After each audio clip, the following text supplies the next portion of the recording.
Hi, I'm Meredith Gray, Director of Online Global Communications at Estee Lauder. I identified a macro trend that I'm calling spectral fluidity. In today's culture, spectral fluidity is not just about gender. It refers to everything from agelessness to body positivity and all the ways we live as more than one thing and shapeshift. In the future, the demographics and social constructs we know today may cease to exist. Take the case of Harnam Kaur, a 24-year-old British woman with polycystic ovary syndrome. This is a disease that typically causes an overgrowth of hair, and as you can see, she has a full beard. But rather than stress over it or go to great lengths to remove it, she's celebrating it. She decorates it, she posts selfies of herself on Instagram, and she has sparked a huge social movement as a result.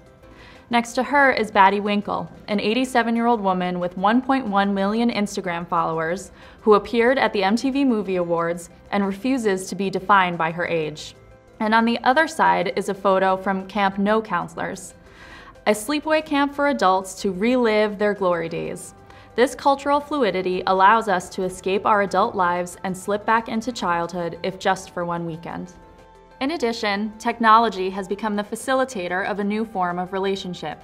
We don't know where one thing has ended and another has begun. Peloton, a new home workout system, allows you to stream spin classes from anywhere in the world at any time with any instructor. It crosses the boundary from virtual to real. Are we working out at home or in a group? And Nest, a new home security system, allows you to monitor every aspect of your home even when you're away. Now we don't actually have to be at home to feel at home. In fashion, you can see spectral fluidity represented as everything all at once. Athletic and flirty, relaxed and buttoned up, functional and luxe. The spring 2016 trend toward lingerie means you can be both dressed and undressed at the same time.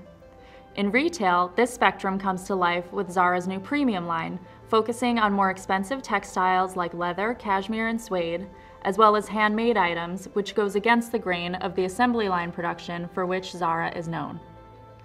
Finally, seeing spectral fluidity come to life in beauty, we notice products themselves becoming more fluid, both in literal texture and benefit. The promises of products shift from enhancing traditional femininity to providing a more masculine edge. Looks and trends feature both hard and soft elements. The trend of no makeup. Are we made up or aren't we? The current beauty ideal is to look as though you haven't tried it all, which actually requires quite a bit of effort. Also blurring the lines of skincare and makeup, brands are seamlessly fusing one into the other from both ends of the spectrum. And with wellness supplements entering the beauty space, we are blurring the lines between healthcare and skincare. What we put into our bodies has come to have the same goal as what we put on our bodies. When is it no longer a cosmetic? To that end, the proliferation of tattoos as a beauty trend adds more permanence to cosmetics. Ever longer lasting formulas are giving way to semi-permanent treatments and procedures.